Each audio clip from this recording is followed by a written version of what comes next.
Hello and welcome to today's episode of the Ramblings of a 42-Year-Old Man. I'm Chris Smith, and today going to talk about J.J. Watt and his retirement. He's officially retired. His last game was last weekend, and so we're just going to talk a couple minutes about my thoughts on him and the Houston Texans and what they mean to me, what J.J. Watt has meant to me, and we'll just talk a little bit from there. So just start off with my history a little bit with my fandom of the Texans. So I originally from Houston. I grew up an Oilers fan. Oilers moved off. They became the Tennessee Titans.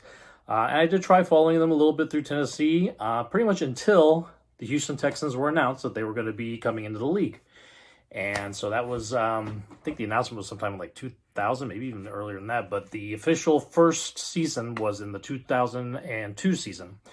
And, expansion team, brand new. Drafted David Carr to be our quarterback. We won 4 games that first year, which, respectable for a first-year team. But then, unfortunately, we kind of went for about a decade of just never quite being able to get there, Pretty much the only highlight of that first 10 years was Andre Johnson, who was amazing and the most fun thing to watch for the Texans for a long time. And then in 2011, Houston Texans had the number 11 pick in the NFL draft that year, and they picked up J.J. Watt. And I'll admit, at the time, I believe I was wanting one of those speedy edge rushers like a Robert Quinn or a big guy in the middle like Nick Fairley, but I could tell you what, it was the best pick the Texans have ever made in their history, right up there with the Andre. It'd be, J.J. Watt and Andre Johnson, but, J.J. became face of the franchise for a number of years, and like I said, one of the best picks the Texans ever made. And just for personal for me, bringing in, making the Texans franchise kind of a little more globally known. Other than Andre Johnson, nobody really paid much attention to the Texans at that point because they hadn't done anything. They really hadn't. So, JJ came in, his first year on the Texans, we make the playoffs for the first time. And one of the plays that I'll never forget throughout his whole career with the Texans, that Cincinnati Bengals playoff game when he did the pass deflection, intercepted, and ran it all the way for the score, and we ended up winning that game.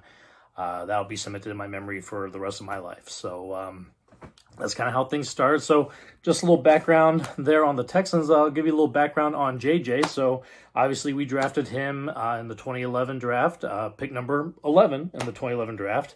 And that first season, again, like I said, he had the pick in the playoffs. He had 56 total tackles that year, 5.5 sacks, started all 16 games, practically won that Cincinnati Bengals game for us at the end, really helped us pull away from that. Then he goes on arguably, I think really one of the best 4-year stretches of any player, defense, offense, I don't care. One of the best 4-year stretches of all time. So I had to pull all this down because it's a lot. But between 2012 and 2015, 315 total tackles, 69 sacks, 41 pass deflections, 3 Defensive Player of the Year awards, 4 Pro Bowls, 4 first-team All-Pros. He was the MVP runner-up in 2014. First offensive player to do that in a long time. I'm a little biased, but I think he should have won.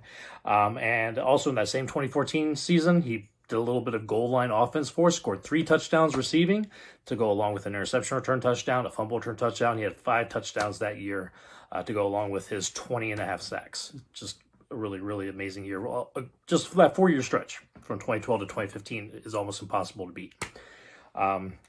The 2016-2017 seasons shortened due to injury.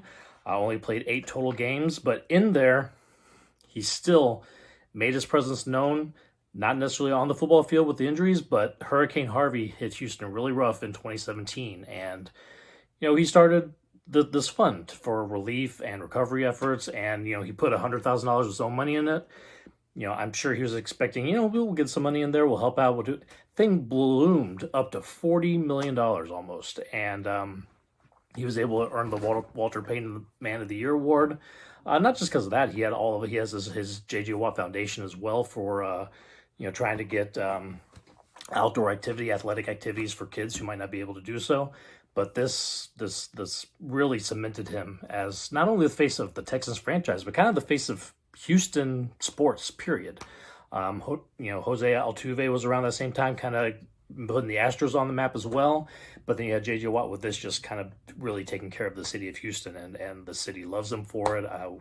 My family, we loved him for it. I still have family in Houston who went through Hurricane Harvey, and all this kind of stuff was really, really needed. And he was really transparent with where money was going, what he was doing with it, how things were helping, and so he really did an amazing job for the city of Houston.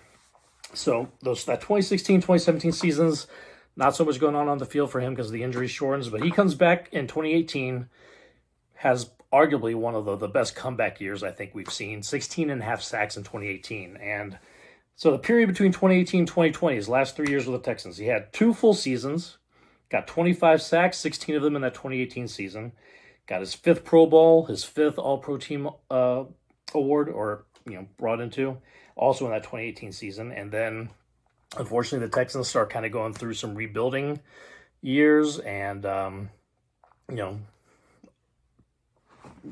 definitely it makes sense. He's at the age where he's wanting to go try to get the championship, try to get in the playoffs more often. So he asked the Texans for a release so that he can go try to get onto a contender. And he did sign with the Arizona Cardinals, and for 2 years he played for them. And then December of this last year, he announced that he was going to be retiring at the end of the season. Still going strong. I mean, his last 2 years with the Cardinals, played 23 games, had 13 and a half sacks. 12 and a half of those sacks actually came this last final year that he played. He had 2 sacks in the last game he played just last weekend in San Francisco. So still really top of his game, but decided to step away. He's family man now. I know he had a health scare with some heart fibrillation earlier in the year, so totally makes sense. He's doesn't need to play, that's for sure. I'm sure he's plenty able to do a lot of other things. I mean, let's say he's hosted Saturday Night Live. He's had his own, hosted his own TV show for years. I think JJ could do just about anything that he wanted to do. So I decided to step away from football this year, and I really hope that the Texans are able to bring him in to do a retirement as a Texan, because I really do. He'd had a couple years in Arizona, but he really, really was the face of the even now, 2 years that he's been off the team, he's probably still the face of the franchise. He hasn't even played for us for 2 years. So that kind of tells you his impact that he's had. And, we'll miss him. I've been missing him for 2 years already, but we'll definitely miss having him in the league. But I know that he'll be around, because he's definitely got that personality and that drive and that constant will to work and make the world better. So I know we'll hear plenty more about J.J. Watt to come. So just to end you off, career stats for J.J. 586 total tackles, 114 and a half sacks, 101 of those were with Houston. And here's something that you don't hear all that much. He's a defensive lineman, right? So he's all up at the line of scrimmage trying to get to the quarterback and everything. Not a cornerback, not a safety. He's not dropping back for coverage unless there's some weird defensive play that they choose to have him do that. He's coming for the quarterback. 70 passes deflected. And that's just batting balls down at the line of scrimmage, bat him up in the air and intercepting him, running back the one they did against the Bengals. I mean, that guy was always, if he wasn't getting to the quarterback, he was disrupting the pass one way or the other. So 70 passes deflected. Again, 12-year career, 10 of them with Houston. And I can't tell you how much, as a Houston Texans fan, how much I loved having him on the team, how much he's meant to us in the city of Houston, and we will miss him very much. So thank you, and join me in just congratulating J.J. Watt on an awesome career in playing football. Thank you.